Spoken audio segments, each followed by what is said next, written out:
Three aspects of the subject of character formation. It is, of course, understood that every human being has the two sides, the good and the bad, the wise and the foolish, the wicked and the not so wicked. And without these two, there would be no human life. But human evolution, human development requires that we suppress the bad and develop or enhance the good to the maximum limit possible. Especially when we are in a spiritual pursuit like Sahaj Marg, where we hope to develop into superhumans and then later on to be able to be divinized to the extent that we permit by our sadhana and our behavior, our ethical and moral life. This pursuit becomes vital to our spiritual evolution. Life is nothing more than this. In medical terms, in scientific terms, the evolution they speak of is, to my understanding, merely morphological evolution, change of form, sea-borne life, amoeba and etc. becoming land-based, then becoming vertebrates, then become mammals, things like that. Spiritual evolution is not subject, like morphological evolution, to vast aeons of time. It can be done, as Babuji Maharaj by Guruji used to say, here and now. Whereas morphological evolution takes geological time, geological spans of time, millennia. And also we find where evolution has eluded many life forms and they remain as they were. There too, there was some inner urge, pushing them out of the sea onto the land, making them stand erect and things like that.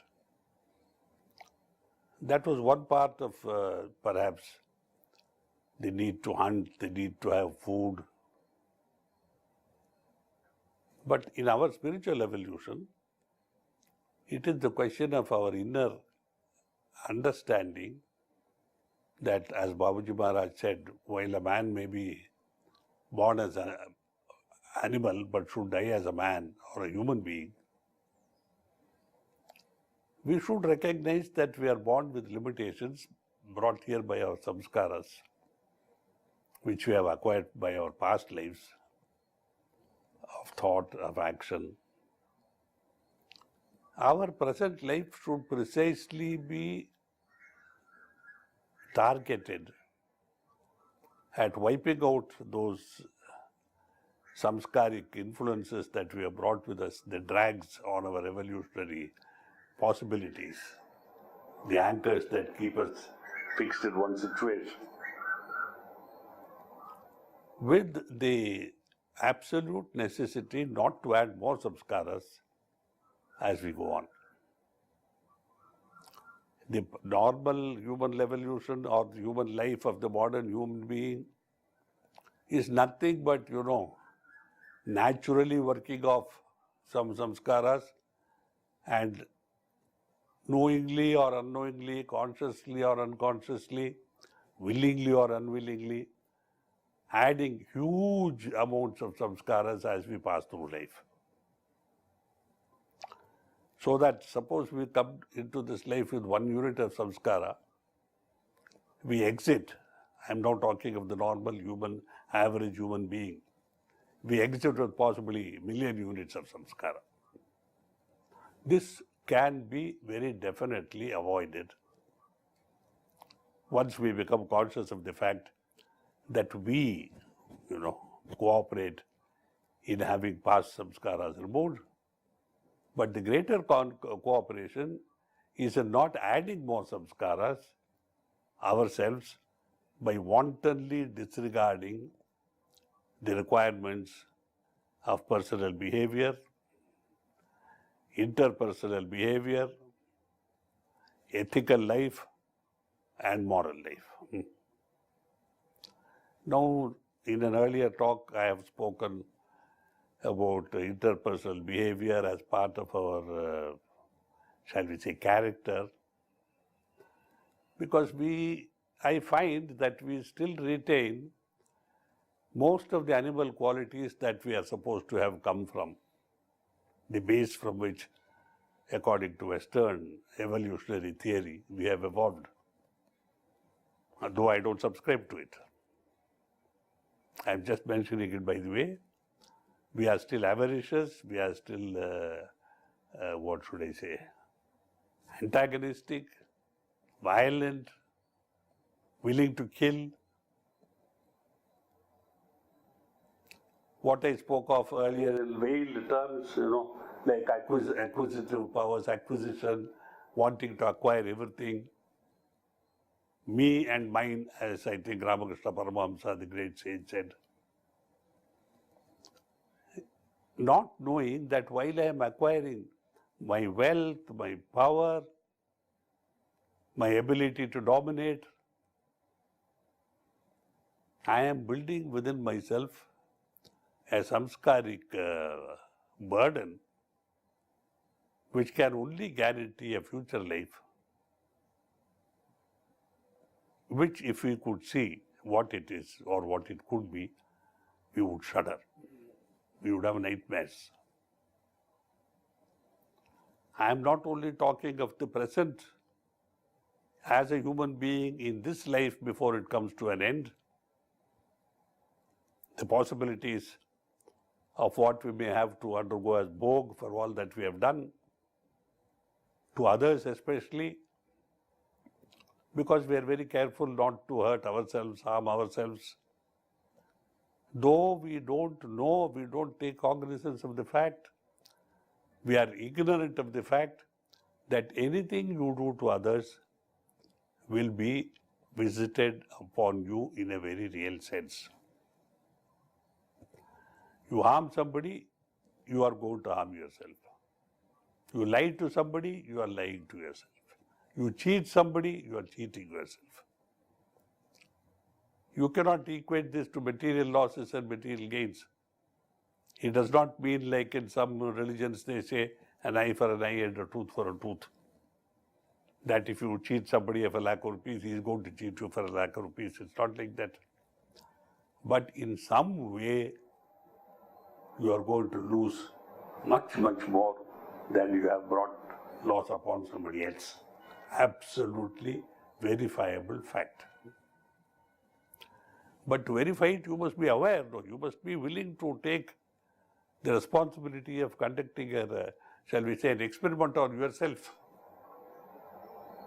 Now here comes the problem that these things act not over a period of days or weeks or months, but over decades sometimes and over several lifetimes. Had it been God's design that we should pay for our mistakes immediately, we would all have been much wiser. But unfortunately, we do something today for which the bhog may be 20 years later, 50 years later, or in the next life or lives. We don't know. This is the greatest problem facing human beings, that we are unable to find proof within our own selves, the results of our thoughts and our actions immediately.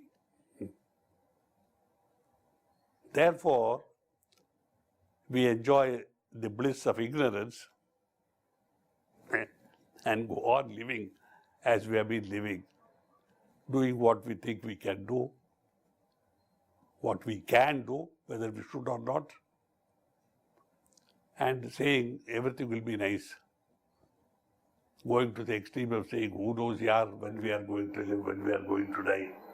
Let us enjoy today. Enjoyment being what you can enjoy at other people's benefit and personal risk to yourself. So you see, we don't understand that to harm another person is a sin. And as Babaji Maharaj said, no man should ever bring harm or hurt to his mother more than anybody else. Modern life, this is not a principle that is known, not accepted perhaps, and not generally thought of as something pertaining to our spiritual life. But according to Babaji's philosophy, Sahaj Bharat philosophy, the mother is sacred. If you hurt her, if her heart is hurt, beware. See, now, we have to think of what is ethics. Most of us understand that ethics is to try to bring the best benefit to myself in this life. Let me take the best of everything that I can. Rightfully or not, wrongfully, I don't know. Willfully or unwillfully. But it must be by grasp, acquire. And in consumption, we have the right to throw away what we don't want, not to give away, throw away.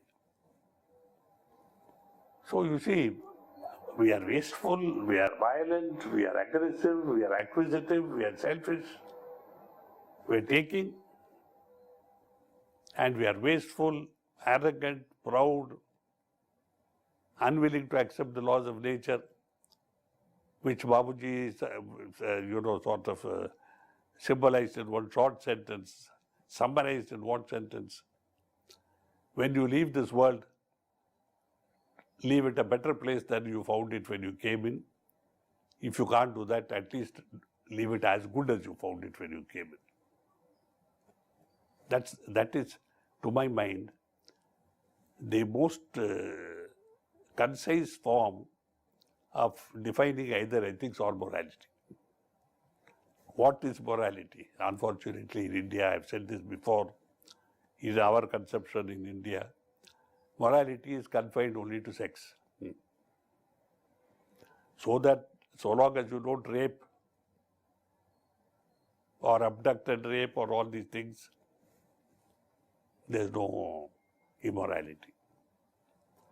But Babaji Maharaj told me, explained to me carefully, that misuse of any faculty,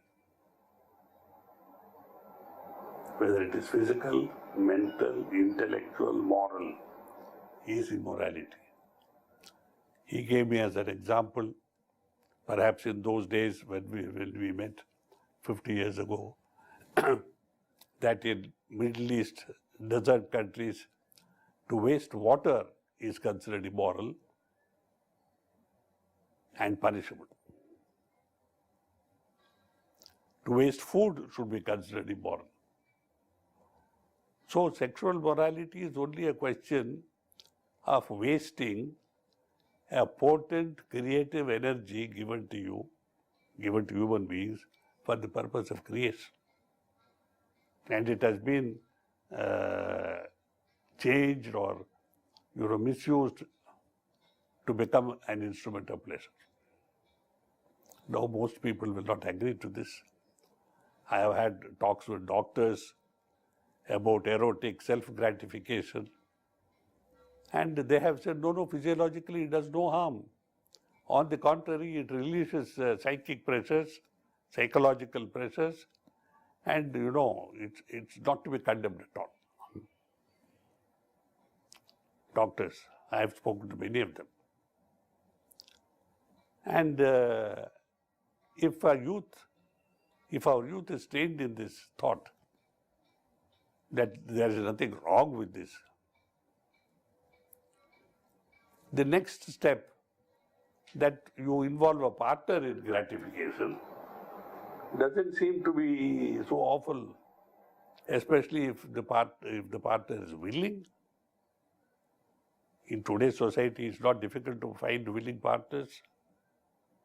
In fact, if you go to certain parts of the world today, it seems that partners are waiting, It's like lioness is waiting to grab hold of animals on which they jump and kill and prey.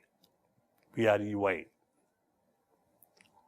It is as easy as that. You can say at the fall of a hat, you can pick up somebody to have fun with. So in a society which is dominated, as I see it, please excuse me if I am wrong, as I see it, by greed, avarice and lust.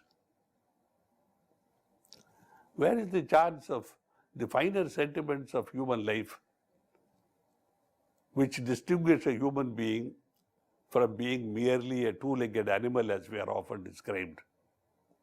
Where is it to be found? How is it to be created?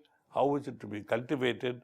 How is it to be allowed to flourish and distinguish a human being as a human being full of love, compassion, mercy, tendency to share, tendency to give, tendency not to think of yourself but to think of the other persons first, how you can better their lives, how you can bring satisfaction into their lives, how you can bring happiness into their lives.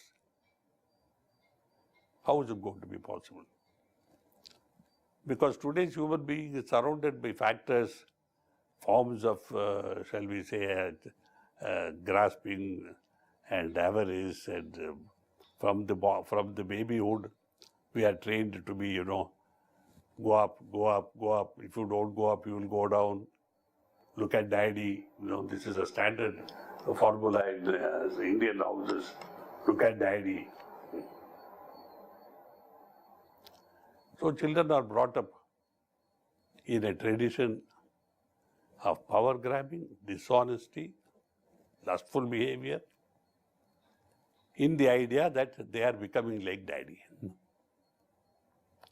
That is why very often when children grow up, they lose respect for their parents, they lose respect for elders. They say, so what? If this is society, who is better than who? How can business be done without cheating? How can we progress in life without, climbing on dead men's shoulders? Kill the opposition. So all problems arise because we think, especially in the Indian context, that morality is merely related to the bed, in sex. We don't consider adulteration of rice an immoral thing, adulteration of oil an immoral thing, coloring of red chilies artificially an immoral thing, adding a certain quantity of broken sand or rock to rice and selling it.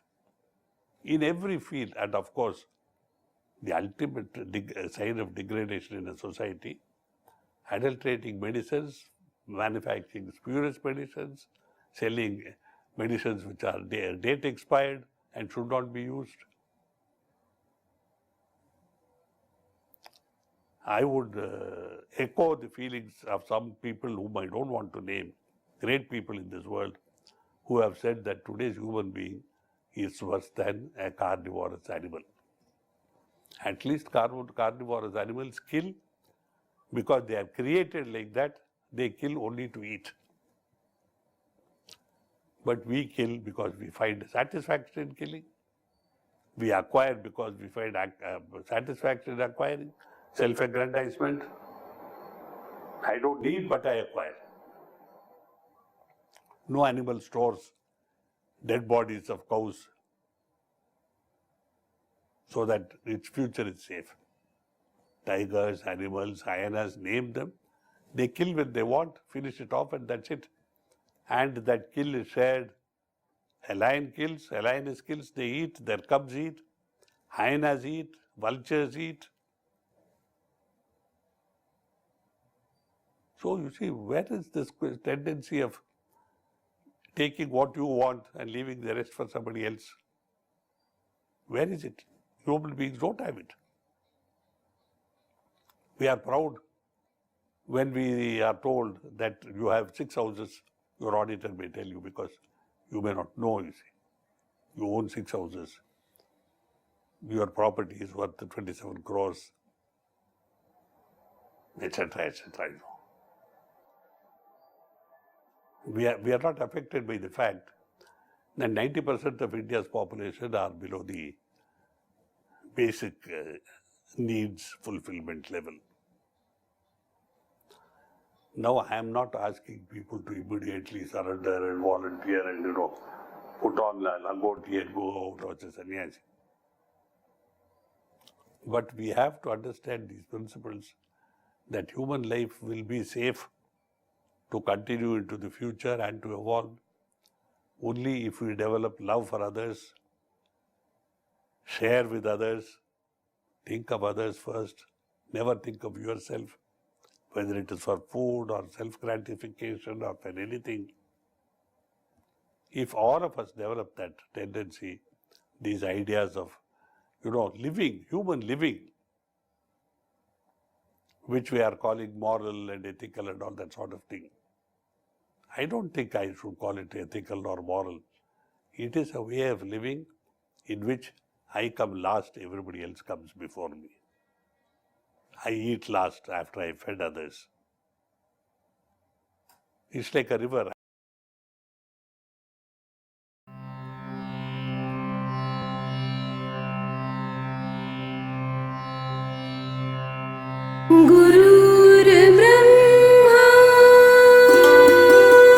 Two pots of water because I need it. I don't dam the river so that nobody else can use it. So you see, this core idea of what morality is, what sharing is, what love is. Love, unlike the modern connotation, does not translate into sex. Frequently I hear the word love is a 4-letter word. But nowadays I started saying in fun that love has become a 3-letter word. Sex is a bodily function, like breathing, eating, drinking, defecating, procreating. According to our ancient Shastras, it is the instrument for procreation. It was not ever meant for pleasure. Somehow, the procreation part of it has been thrown aside when, what shall we say, what do you call it in medical terms? Contraception came into the picture. And now it is only for pleasure. So you see how things have been twisted and turned. When pleasure becomes dominant, we don't want the pain of childbirth. We don't have to bring up children.